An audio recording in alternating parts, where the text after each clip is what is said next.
We're gonna, what we're gonna do is look into Matthew 24 and 25 a little deeper, since it's so important, because it's a prophecy directly in answer to the apostles' questions about the end times when he would return.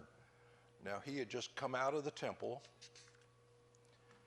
and it sounds odd that his disciples came to him for him to show them the buildings of the temple. The temple complex was several buildings, not just the temple itself. And, they were pointing that out, saying, isn't this beautiful? Isn't this a wonderful thing? But he's telling them, you're not really seeing what's going to be. You can see it right now, but this is all going to pass away. And of course, that Jesus went out and departed from the temple, and his disciples came to him to show him the buildings of the temple.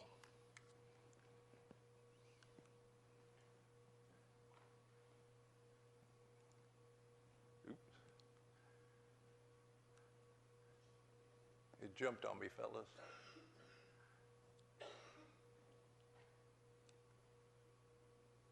I'm still on 24.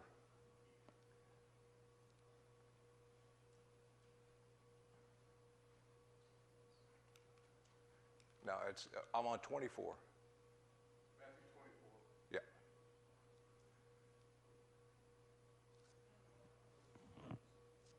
Which slide do you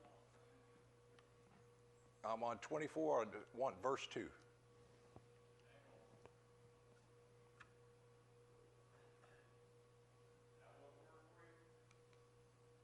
Yeah, I see it jumps to 25 when I try to get to this. You have to use your right arrow.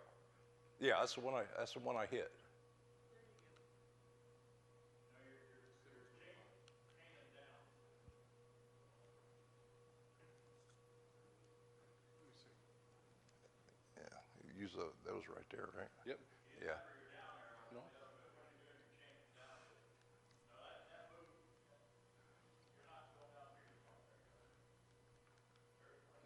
Wait a minute. I'm sorry. This is on Easy Worship. It's Easy Worship. You don't need this. They have to do it. Oh, okay. Okay. Yeah, that's what's going on.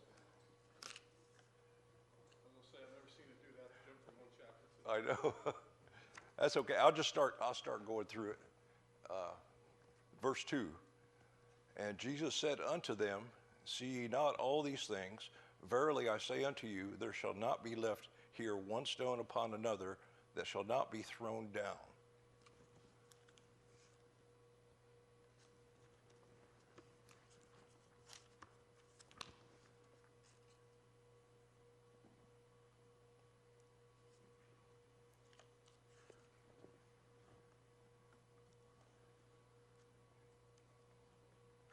Now this is, I think in your workbooks, this calls this a practice prophecy, because they were going to be alive to see this come about. It was going to happen, and he's more or less verifying to the apostles, this is going to happen. When you see this happen, then what I'm telling you about the rest of the end times, that's going to come about. Verse 3, as he sat upon the Mount of Olives, the disciples came unto him privately, saying, tell us, when shall these things be, and what shall be the sign of thy coming and the end of the world? Now he's going to answer the second part first, the sign of his coming. And Jesus answered and said unto them, take heed that no man deceive you. Verse 5, for many shall come in my name, saying, I am Christ, and shall deceive many.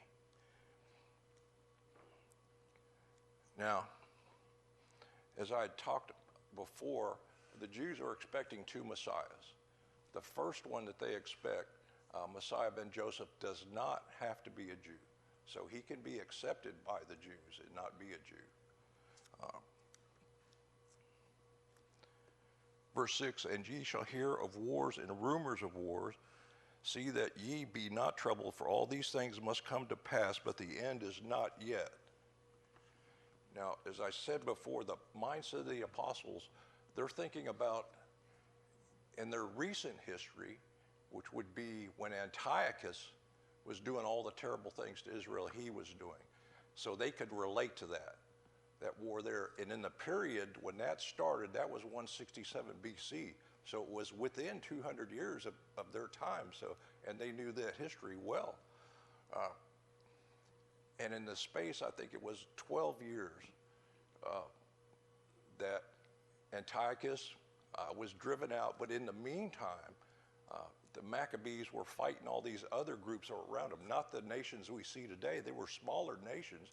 And I think even the king of Cyprus was involved in that too. They were making treaties, tried to make treaties with the Maccabees, and then they would turn on him, you know, and attack him, or he'd be rushing. If you read the book of Maccabees, he's going all over Israel, trying to put down these people that are trying to destroy Israel or take over Israel.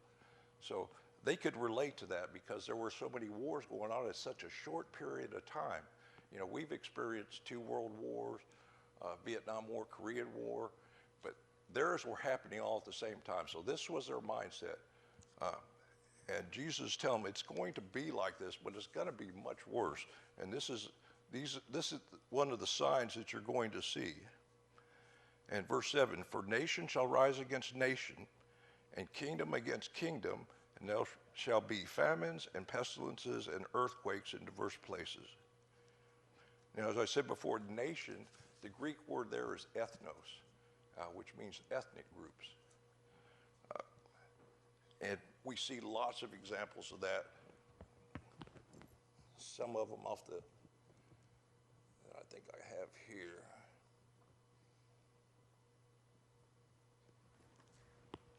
Would be like the Turks. The Turks and the Kurds are one.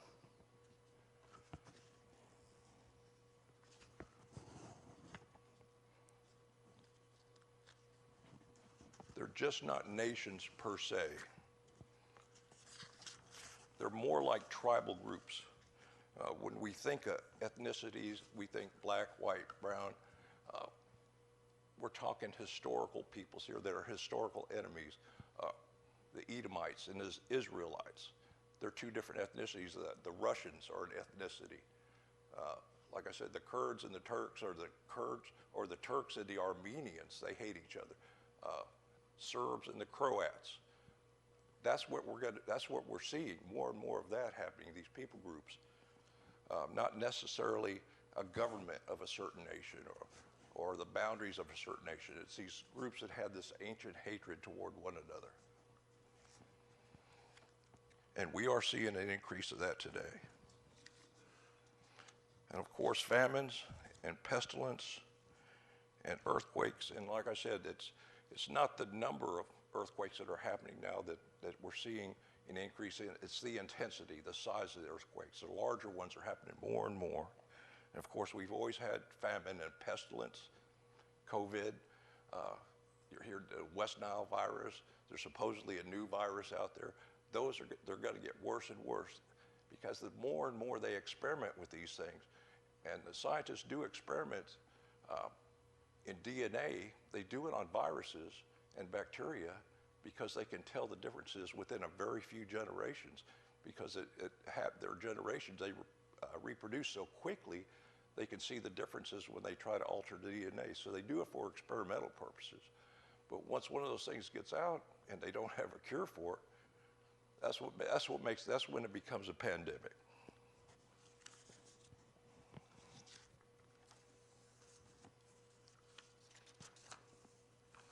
And of course, in verse 8, Jesus says, all these are just the beginnings of sorrows. Now, keep in mind, he's addressing the Jewish people mainly. Some of these other things are going to apply to us. The church and the Gentiles, parts of these prophecies are going to apply, but they're mainly, he's directing them at the Jews. That's why I said that it's important to keep in mind what the apostles were thinking, because they understand what he's saying.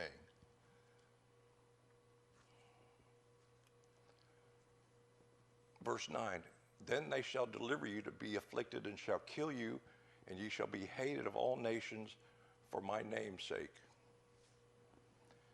in verse 10, and then shall many be offended and shall betray one another and shall hate one another. Again, if you look back into the time of Antiochus, some of the Jews wanted to go along with the Greeks. So they obeyed Antiochus. And the ones that wouldn't, they would be turned in by the people that wanted to be assimilated by the Greeks. So they were betraying one another, and they hated one another. John, can we go back to verse 9 for a second? One more. Verse 9. Okay. When he says that, then they shall deliver you up to be afflicted. Yes. He's talking to four of his disciples in this Yes. statement here. So is he talking to followers of Christ or is he talking to the Jews? Both. Okay. It's one of those ones that's going to apply to both. And it's going to apply to the church too, as it is today. And we see that borne out in denominational differences. Not to the point of being killed for it, but I see a time coming, if it increases the way it's doing, I could see that happening. And the apostles could also take it as personally. They're in particular, since they are spreading what the other Jews call this new religion. So, and the next one, verse 11, this is directed at the Jews, and many false prophets shall rise and shall deceive many, because they had all their prophets already. So anyone that claims to be a new prophet, they should automatically know, no, this is not a prophet. This is a false prophet. Verse 12, and because iniquity shall abound, the love of many shall wax cold. So the Jews considered John the Baptist as the last prophet? Yes. Yes. Or at least the Christians did. The Christian Jews considered him. Because after him, some of the, I can't think of his, the guy that was going to be, said he was the Christ in 130 AD. His name just eludes me right now, but he considered himself a prophet too, that he was the Christ, but he was a false prophet. And all the Christians knew that too. That's why there weren't any in Jerusalem when the Romans attacked.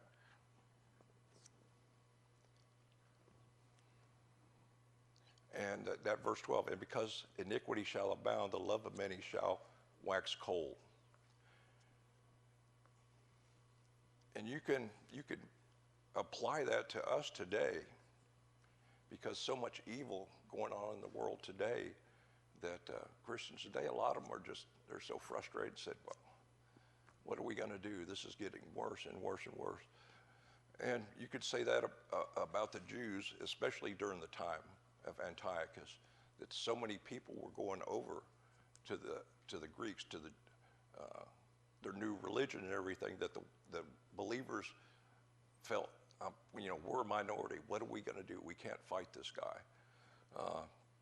But Judas Maccabee proved them wrong. He said he showed by depending on the Lord that there was no force that could defeat them. As long as they prayed and depended on the Lord, they would never be defeated. Verse 13, but he that shall endure to the end, the same shall be saved. Now, you can look at that and apply that to the 144,000 that are sealed in Revelation. They shall make it to the end. They'll be able to endure to the end because of their divine assignments. And he's also talking to those that become Christians. I know Revelation hadn't been written yet when he said this, but you could still apply this prophecy to them. The ones that are going to be saved during the tribulation, the ones that endure to the end shall be saved. Those would be the ones that don't take the mark, that become believers, that they will definitely be saved. And that's what he's given a picture of. That's a prophecy he's making about that time. Verse 14, and this gospel of the kingdom shall be preached in all the world for a witness unto all nations, then shall the end come. Now, you have to remember that's the gospel that Jesus is preaching at this time, the gospel of the kingdom and individual salvation by belief in him. During the church age, it's been individual salvation, right, for all of us. But again, when the tribulation comes, the gospel of the kingdom will be the gospel that is being preached at that time. So he's specifically stating that during tribulation, Yes. Yes, the kingdom is going to be the kingdom gospel. Yes. Now, some denominations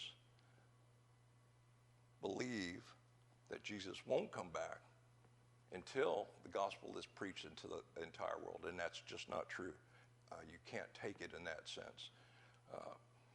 And I really don't believe there's going to be anybody that doesn't hear the gospel in that time, because even in Revelation, I think it's Revelation 14:6, where the angels are going to preach the gospel through the world, and they're going to enable the witnesses to preach it too. So everybody will be able to. There won't be anybody that doesn't know the gospel or hasn't heard it at that time.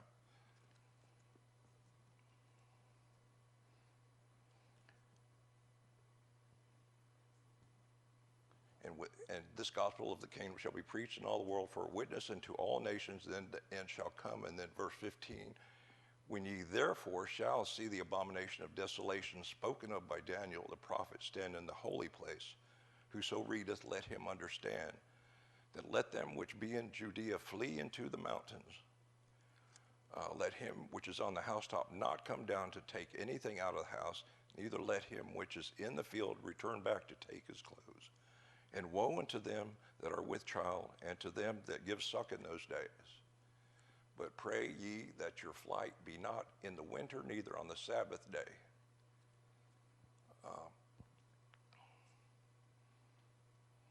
Now, again, if you go back into Maccabees and read about that, when Matthias Maccabee killed that Jew that was going to sacrifice. Remember, Antiochus representatives told Matthias Maccabee, said, if you sacrifice, go ahead and sacrifice this pig, you'll be all right with the king and you'll receive gifts and that. And he refused to do it. Then one Jew stepped forward and said, well, I'll do it if he won't do it. So he was so enraged, he killed that Jew, and he also killed Antiochus' representative. And then he told the rest of the Jews that were there, if you want to go with me, we need to go now.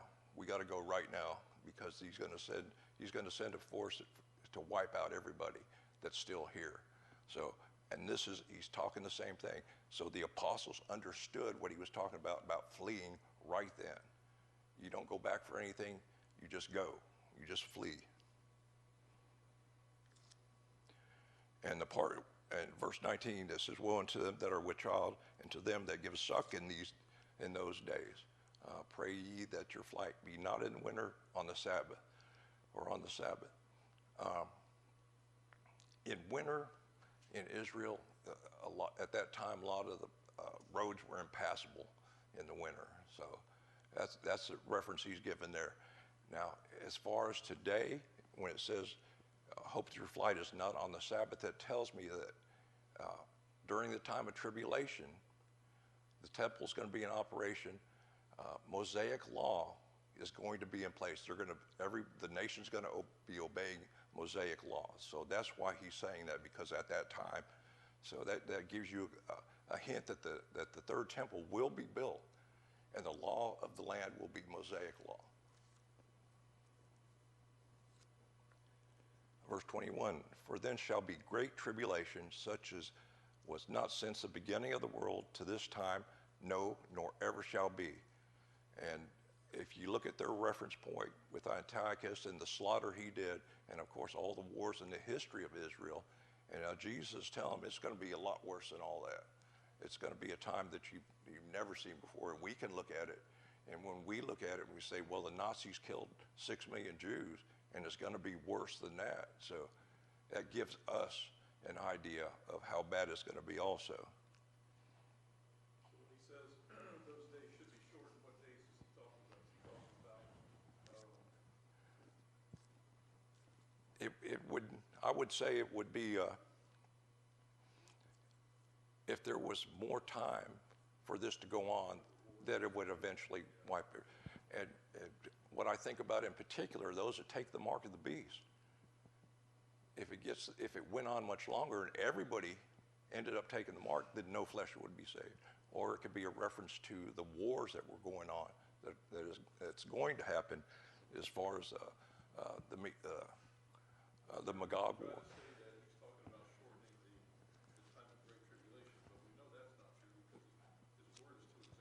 Right. No, it's not. I think that's why I think he's talking about if the wars were continuing to go on. Yes. Yeah. That. Did not start, then it would wipe out all humanity. Yes. Yeah. That was the point I was trying to make. Yeah, but you got it better than I did. So yes, that is what he's talking about. Verse 23. Then if any man say unto you, lo, here is Christ, or there, believe it not. Verse 24, for there shall arise false Christs and false prophets, and shall show great signs and wonders, insomuch that if it were possible, they shall deceive the very elect.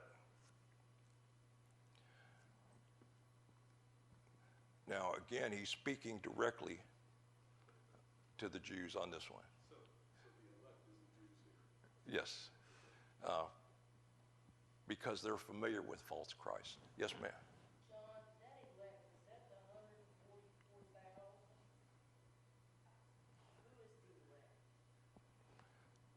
That would, that's the believers in Christ, the saved, the believers in Christ. They're the elect. We're the elect. All the Jews back then that believed in Christ as Messiah, they're the elect. But is that Jews and Gentiles? That's everybody is the elect? Everyone that's been believer, that are believers, yeah, Jew or Gentile, as long as they're. Correct me if I'm wrong, though, but we're talking tribulation believers. Yeah. Not us, but those that are alive during the tribulation at the time of Christ. Those are the ones he's talking about being deceived. Because the church is gone. Yes.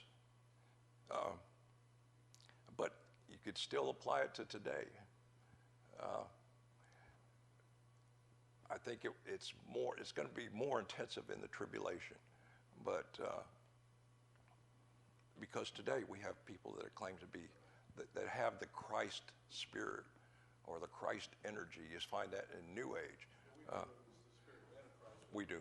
First century, so I mean, when Paul left Ephesus, he met with church leaders and said, "Hey, there's going to be false prophets rise up among Yes. you." And so we know that that's been in existence. And so I guess just in my mind, I try to, when I read Matthew 24 especially, I try to remind myself we're talking to the Jews, we're talking about during the tribulation, but we can't forget that there's going to be a lot of people saved during the tribulation. Yes. And I think what really points to the tribulation, where it says shall show great signs and wonders, we haven't seen that yet. But as far as false prophets in Christ, that we have seen, but that makes it more specific when he says great signs and wonders, because that hasn't happened yet.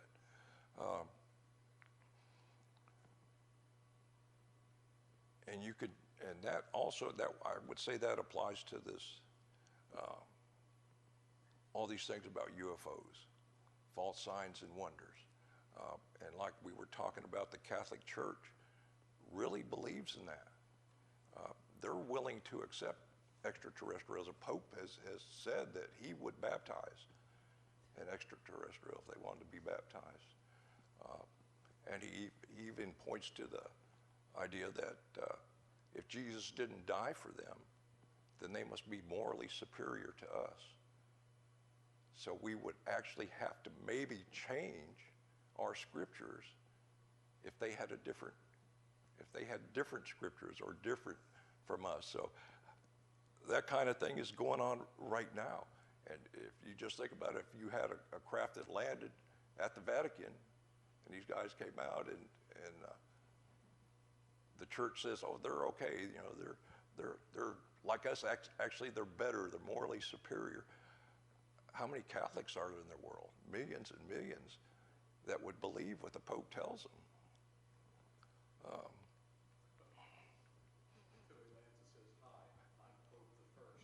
Yeah, that's true.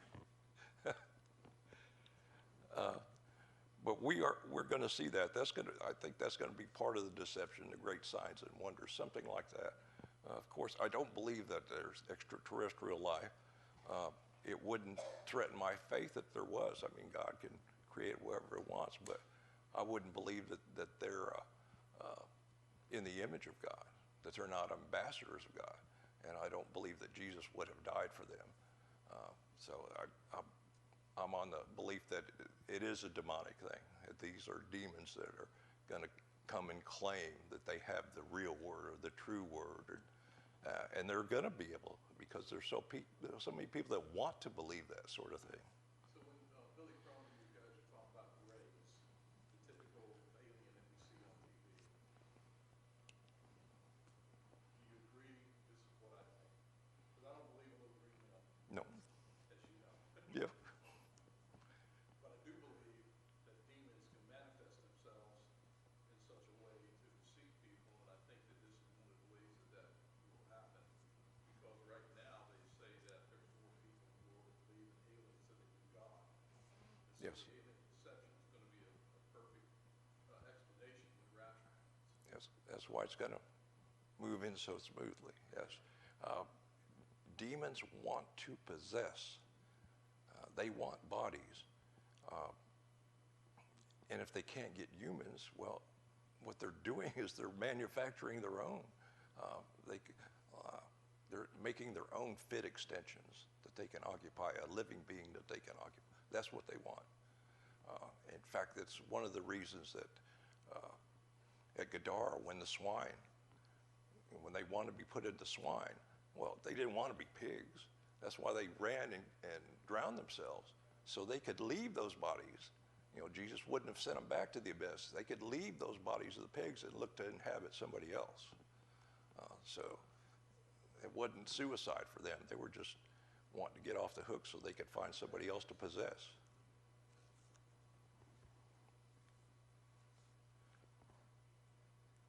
Verse 25, behold, I have told you before. Wherefore, if they say unto you, behold, he is in the desert, go not forth. Behold, he is in the secret chambers, believe it not. And that's another one that struck me, is because there's a book I read by a guy named Peter Goodgame. And he believes that the actual body of Nimrod is going to be found, and that would be reanimated as Antichrist. I know it's far-fetched sounding, but he believes that it is in Egypt, and it has something to do with the Great Pyramid or the Sphinx, in a chamber beneath the Sphinx or beneath the pyramid, that the body of Nimrod is. And the reason that brings that to mind is there was in 2006, by satellite, there was an anomaly, a magnetic anomaly detected beneath the bed of where the Euphrates River used to flow. And when people were looking for it, they said, well, they found the tomb of Gilgamesh. Gilgamesh is another name for Nimrod. So they claimed they had found the tomb of Nimrod. Well, the U.S. military happened to go out to that area, and they surrounded it, and they cordoned it off. And then the story disappeared from the news because there were 3 or 4 news reporting agencies that showed up that wanted to get the story on what they found. And they got nothing here to see, go on your way, you know. And it makes you wonder. That could be a possibility. But, you know, I don't put a lot of stock into it, but I will consider anything And if it does make sense or it can be verified, maybe so.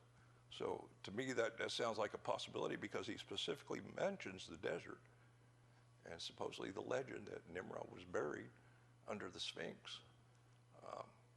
And apparently the director of the Cairo Museum, a guy named Hawass, said that they found a chamber underneath the Sphinx about 120 feet down. And there was a passageway down to it, but it was flooded. And he said, well, we're going to drain it and see what's there. But he believes that the tomb of Nimrod may be there. And as far as, if you read some of the extra biblical books, that Nimrod, once he left Babel, he was supposedly the first pharaoh in Egypt. And it is recorded in history that he did travel down to that region in southern Egypt and ended up conquering lower and upper Egypt and became the first pharaoh. Yep. So, like you said, the lives of these guys overlap in places in history. Like Jasher specifically says that Abraham, or Abram at the time, was a general for Nimrod. And that I guess the pharaohs or the seers of Nimrod told him that Abram was going to be a mighty man. He was his progeny were going to rise up and kill the kings in the world that were there at the time. So Nimrod went to Abram's dad, and told him, sell me your son, because he wanted to kill him so that prophecy wouldn't come true. And this is in the book of Jasher, which is quoted in the Bible, and it's considered a history book. So I thought that's pretty interesting. And what actually happened, that Terah gave Nimrod the child of one of his servants, and he killed him, and he sent Abram to live with Shem. And Shem was brought up, or Abram was brought up by Shem. So it's real interesting reading the book of Jasher. And like I said, the Jasher is mentioned in the Bible as a history book, and it does fill in a lot of the blanks. Like I was telling you that we didn't know who the wife of Noah was, but in the book of Jasher it says was Naamah, the great granddaughter of Shem. So I don't want to get off that rabbit though, right? I don't want to chase that rabbit too far. Verse 27, for as the lightning cometh out of the east and shineth even into the west, so shall also the coming of the Son of Man be. For wheresoever the carcass is, there will the eagles be gathered together. I did some searching and I did find that. It's talking about, in Revelation calls it the Feast of God. It's also known as the Feast of the Lord. It's when Jesus does come back. And of course you read in Revelation where the birds will feast on the flesh of kings and nobles, all that. That's what I take from that this is going to be when Jesus comes back and destroys the armies of the Antichrist. And the Revelation says that the birds will feed on their bodies. That's the Feast of the Lord, or the Feast of God.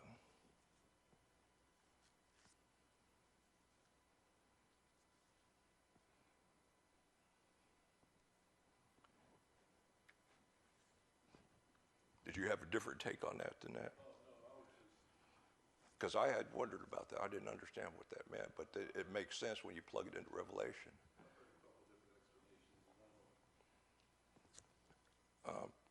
Verse 29, immediately after the tribulation of those days shall the sun be darkened, and the moon shall not give her light, and the stars shall fall from heaven, and the powers of the heavens shall be shaken. Again, I think I mentioned it before that whenever you see the sun darken and the moon darken, it's usually right before a judgment.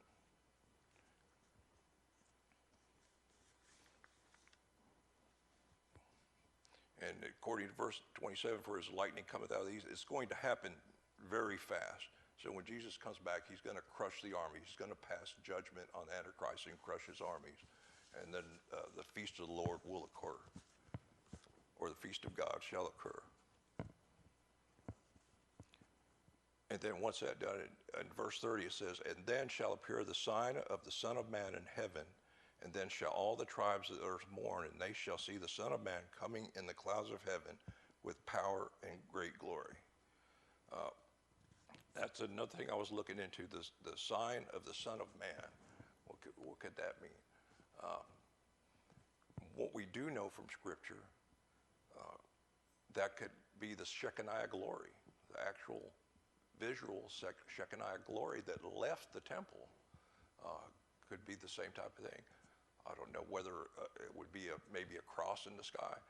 I'm not certain about that, but to me it would seem to be the Shekinah glory of God that would precede him.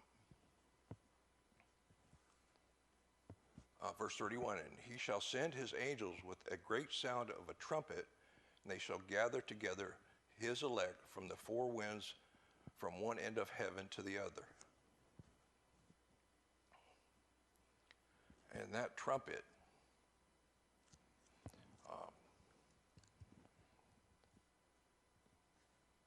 that is going to be, that's the last trump. If I'm trying to get it in my mind right, that should be the last trump. The first trump happened at Pentecost. That's when the church happened. And this comes from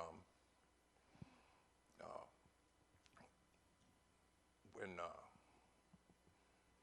Isaac was going to sacrifice Abraham. Was it Abraham?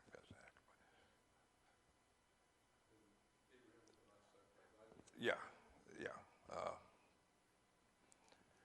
The ram that got caught in the thicket that he ended up using for the sacrifice, they took the horns, and they would blow that one of them. Let me make sure I get this right. One of them, the right horn,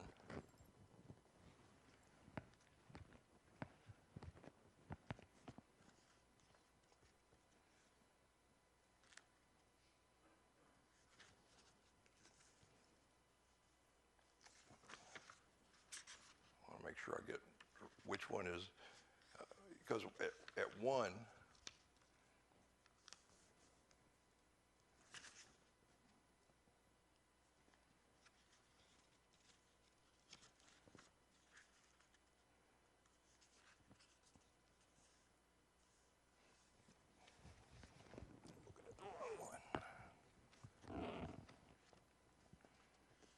okay.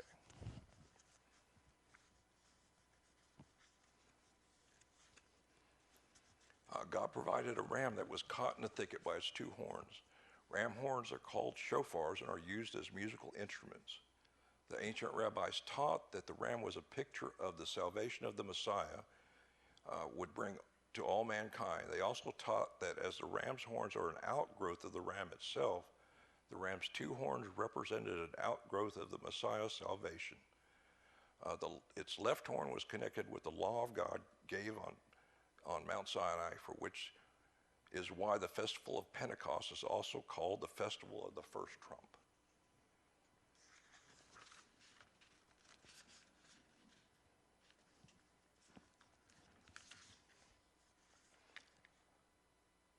The right horn is connected to the resurrection of the dead, which is why the festival of trumpets is also called the festival of the last trump, which will also be, that is Rosh Hashanah.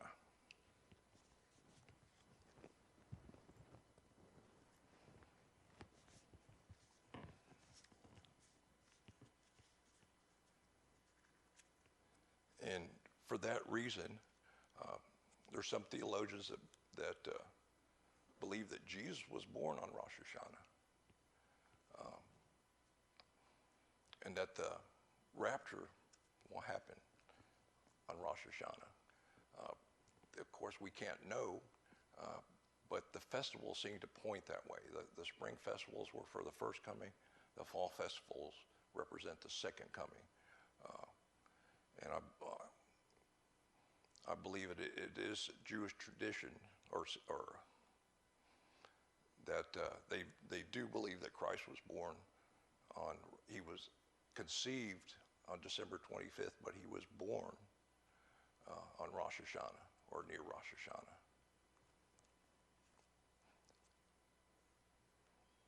But, and I'll get somewhat into that when we get into the rapture. I think that's going to be a couple lessons from now about the rapture, and it goes into more specifics about that.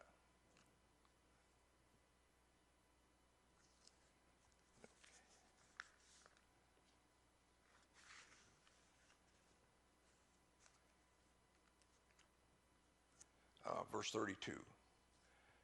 Now learn a parable of the fig tree. When his branch is yet tender and putteth forth leaves, you know that summer is nigh.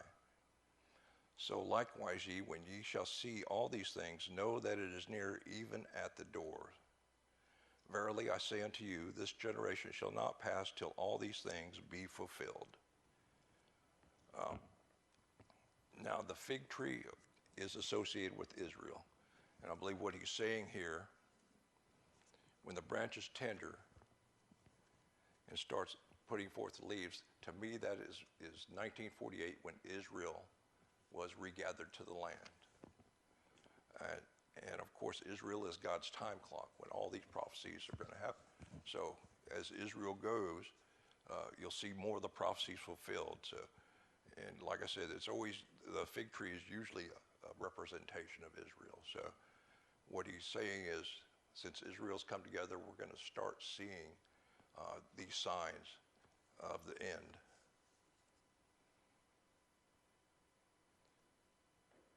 Verse 34, verily I say unto you, this generation shall not pass till all these things be fulfilled. Now there's a question there. I don't know whether it's talking about the people born in 1948, that generation shall not pass away. It could also be referring to Israel as a nation shall not pass away. And the only way we'll really know as the time gets closer, because to me it would be the people born at that time in 1948, that generation, because in any generation there's people who live to be over 100 pretty easily, so that would allow the time for all this to happen within that period, for all the rest of these prophecies to be fulfilled. So in your study of the definition of a generation in the Bible, what have you found? I have found a myriad of explanations. There's all kinds. There's some that would say it's 20 years. I've heard 70 years. Yeah. But that's why I would take it as literally a person born in 1948. All the people born in 1948 are not going to pass away until all these prophecies are fulfilled. So what do you think about one explanation I heard that I thought was plausible was, since generation could refer to race, it could be the Jewish people. Yes. The Jewish people were not. It can mean that too. It's one of those things we can't really pin down definitely.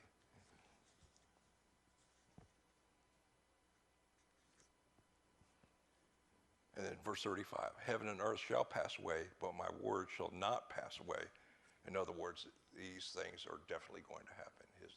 These prophecies are definitely going to happen in the way he says that they're going to happen. 36, but of that day and hour knoweth no man, no, not the angels of heaven, but my Father only. So let me stop you right there. Yes, that's a tough one. We can know about when. It doesn't say we can't pin it down to a month or a festival, but it tells you that you're not going to know the exact day and the hour. My question here from verse 36 on. Yeah. Are we or are we not talking about the rapture? Yes, I would say so. Yes. Because you know when when he actually sets his foot down on the Mount of Olives. Is it the second coming or no? That's why I say this has to be the rapture. It is. It says that you don't know. Yes. And that it says the days of Noah. And in accordance with the Jewish wedding ceremony, the father sends the son, and the son doesn't know when he's going to be sent to get his bride. So yes, it has to do with the rapture. we can get close. Again, like Ken Johnson says, that, you know, if you look at the festivals as the first and second coming, the way they're separated, it could be around Rosh Hashanah. Maybe not in the exact day, but it could be in that time period. And then again, Rosh Hashanah, the actual day is a 48-hour day. It's 2 days. So you can't know. And it's one of those festivals or one of those feasts, there's no appointed time in it when it starts. Like Passover supposed to start at 3 p.m. You know, according to their scripture, when they celebrate the Passover. But Rosh Hashanah doesn't have a time, and it doesn't have a particular day, because it's a 2-day thing too.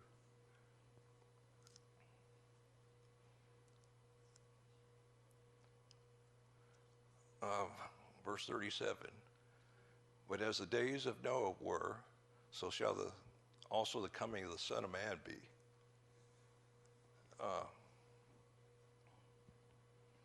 I'll go on. For as in the days that were before the flood, they were eating and drinking, marrying and giving in marriage until the day that Noah entered the ark, and knew not until the flood came and took them all away, so shall the coming of the Son of Man be.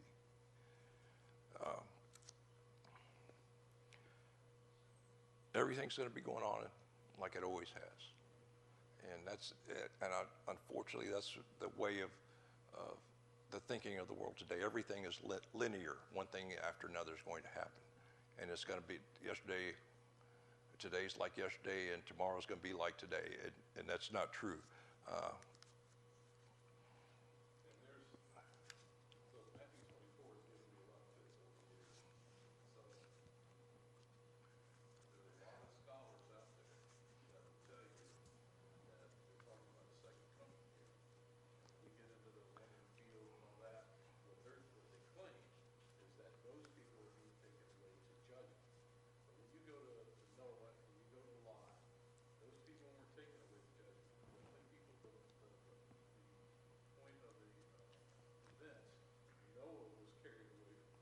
Yes. Lot was allowed to escape from the judgment. Only the ones that stayed received the judgment. And so, but you're going to hear that. There's going to be people out there that are going to try to convince you that this is the 36 through 44, where the chapter is at, 51, that it's about the second coming. But I personally believe it's talking about. Yes. As far as it happening suddenly like that. Now, and I want to make a point too that the things that are going on in the days of Noah, the occultism, the Nephilim, if he says things today are going to be as those things, he means they're going to be the same thing. So we can expect, especially with the experimentation that's going on with DNA, that, well, I wouldn't say it's impossible for them to produce a Nephilim. There's been DNA experiments, especially in Great Britain. They allow them to do hybrids in Great Britain, but they say that they have to be destroyed when they become a fetus. They have to be destroyed. They won't allow them to let them come to full maturity. I don't believe they've done that. I don't believe the scientists would self-regulate themselves. I think they would let that happen. Well, Genesis teaches that there's definitely during, before the flood and after. So we know they're here. Oh yeah, yeah. And when you read the book of Enoch, it wasn't just humans; it was animals, animal hybrids, and we know that they're doing that also. So things are happening as they were in the days of Noah, especially the occultism in government. I've got a couple books written by Robert McGinnis. He's a contractor for the Pentagon and an advisor. He made a career in the Army, and he's privy to a lot of the secret programs going on. And he says, yes, definitely. He said there's even occultism in the U.S. government. He said there are people that try to call up demons. There's even government programs, those black projects, that they are trying to talk to intelligences in another dimension. CERN openly said that that's what they're trying to do. They're trying to open the door to another dimension. And I even go so far as to say that they were going to try to send a message through and see if they got a reply. And they were doing that by arrangement of particles, gravitons. I think they said they would use gravitons in order to send a message through and see if they would get a reply. It sounds unbelievable stuff, but it is happening. It is documented. You could read books on it. You can look it up on the internet too. Now the part you were talking about coming up, Brother D, verse 40, then shall two be in the field, and one shall be taken and the other left. Two women shall be grinding at the mill, and one shall be taken and the other left. Watch therefore, for you know not what hour your Lord doth come.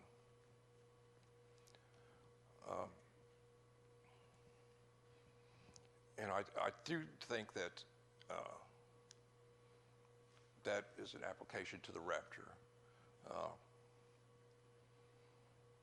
Now, as far as I believe there's a passage also in Luke that could be a reference to at the second coming, as part of the sheep and goat judgment, the Lord's going to take people that are alive at that time, that are unbelievers, and they're going to be done away with, and he's going to gather the remainder of the believers together as part of the elect. He'll bring us, the Old Testament saints, and the believers from the tribulation. Those are the ones that are going to be making up the wedding feast. Verse 43, but know this, that if the good man of the house had known in what watch the thief would come, he would have watched and would not have suffered his house to be broken up. Therefore be ye also ready, for in such an hour as ye think not the Son of Man cometh. Who then is faithful and wise servant, whom his Lord hath made rule over his household, to give them meat in due season? Blessed is that servant whom the Lord, when he cometh, shall find so doing. Verily I say unto you, that he shall make him rule over all his goods. And if that evil servant shall say in his heart, my Lord delayeth his coming, and shall begin to smite his fellow servants, and to eat and drink with the drunken, the Lord of that servant shall come in a day when he looketh not for him, and in an hour he is not aware of, and shall cut him asunder, and appoint him his portion with the hypocrites. There shall be weeping and gnashing of teeth. Now, in other words, we need to be doing what the Lord would have us be doing when he comes back. We won't be, I've heard some people say that, well, you know, if he's saying he's going to appoint him a portion with the hypocrites, it'll be weeping and gnashing teeth. They assume that's hell. It's not. It's not. What they are going to lose by being nominal Christians is the appointments of privilege in serving the Lord. The position and privilege is what they're going to lose. They'll lose crowns. They're not going to receive the rewards they would have. But when you look at a word study on weeping and gnashing of teeth, what it says, the root means that they're disqualified. They're not worthy of what they would have had. You say these are nominal Christians rather than false. Yes, I would say that.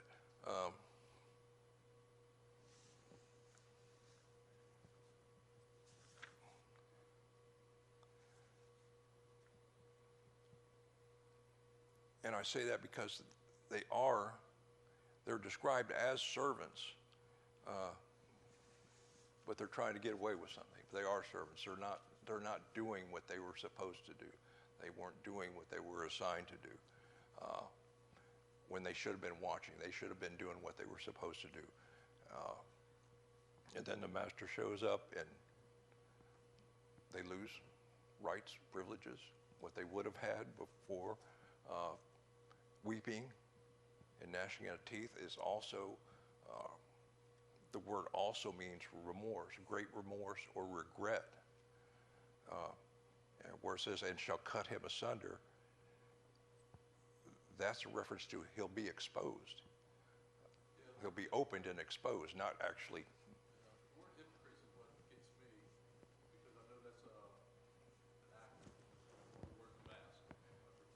Yes. So I automatically think of Matthew 7:21. We know that there's innocent people that they make judgment and have no expectation. They believe that they were saved and good to go. And he says very plainly, not all who cry, Lord, Lord, shall enter heaven, but those who do the will of the Father. And then they go on to argue, well, we cast out demons, we did this, we did that all in your name. And he said, depart from me, I never knew you. So it tells me that there's people that living in the world right now that are self-deceived. They're active in the church, they're leaders in the church, maybe probably leaders in the church. But when it all comes down to it, he doesn't say to them, depart from me, I never knew you. I mean, it's not uncommon today, any day, I guess. We've seen preachers get saved. We've seen people that have been Christians for years get saved. So that's why I say there's some kind of a self-deception that there. He also says that this is where finding the word root helps a whole lot. Because it says, later when the 5 foolish virgins came, they said, Lord, Lord, open the door. But he answered them saying, I know you not. Now that word, know, is oida, which means to know intimately. The Lord was saying to the 5 foolish virgins, I don't know you intimately. We don't have a close relationship. If we did, you would have obeyed me. But he doesn't say that they weren't saved. So I know this will be next week, but so you're saying that the 5 foolish virgins, they were carnal Christians and they got to go to heaven. Is that what you meant? They were nominal Christians. They weren't cast into hell, because if you agree with that the oil represents the Holy Spirit, they all had oil, but the 5 wise ones brought extra oil. It doesn't say that the lamps that the other ones brought didn't have oil in them. They didn't have enough. So I don't know if that They weren't prepared. They weren't prepared for his coming. So, and I think that's what the Lord's saying to us. Be prepared. He emphasized that again and again. Watch, be prepared for when I return. So, and it can be tough. But if you do the background checks on some of these words that seem to throw a wrench in things, because I remember growing up that I was taught you sin one time, you're going to hell. Even if you were a Christian, you sin, you're on the way to hell. And I think they picked that up from Catholicism, because they believe that if you die and you're not in a state of grace, at the very least you're going to purgatory to be tortured for a while. Yeah. That's the whole reason behind last rites and stuff that they believe, to put somebody, if they're still alive before they die, they put somebody in a state of grace by doing the last rites, so they don't have to go to purgatory or have to go to hell. So, but I don't think the Lord is really. Of course, he knows everybody's heart, but I don't think he's that quick to throw somebody away, to send them to hell. I think he would give them every advantage, because he does love them. So. But I'm running past, but I'll find the one, because I got it in here about the word hypocrite, because you'd be surprised about what that means too.